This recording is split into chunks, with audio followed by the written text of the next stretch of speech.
In this video, we will be focusing on the topic of Punnet squares in biology. Punnet squares are used to determine the probability of traits in an offspring.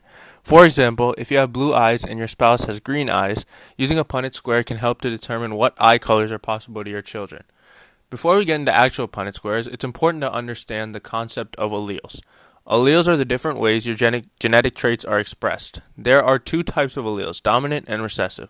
A dominant allele will always be expressed and is represented by a capital letter. A recessive allele will only be expressed if paired with another recessive allele and is represented by a lowercase letter. For example, if blue eyes were a dominant trait and green eyes were a recessive trait, then green eyes would only be expressed if that allele was paired with another green eye allele. Alleles always come in pairs, homozygous or heterozygous.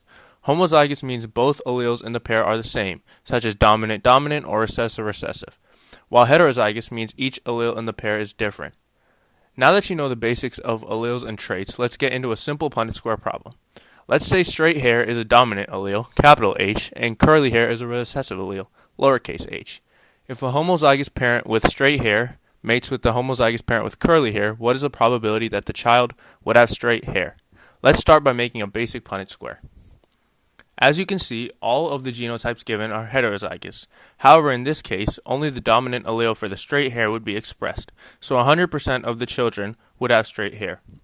Another type of Punnet square concerns sex-linked genes. These Punnet squares are usually used to determine the probability of offspring to have certain sex-linked diseases like hemophilia or cystic fibrosis. These traits are notated differently because they are based on gender. Since females have two X chromosomes and males have one X and one Y chromosome, we use these to help notate the traits. For example, hemophilia is a recessive trait, so an affected male would have the notation X lowercase h and Y. Females can also be carriers of this trait, so they would have one dominant and one recessive allele.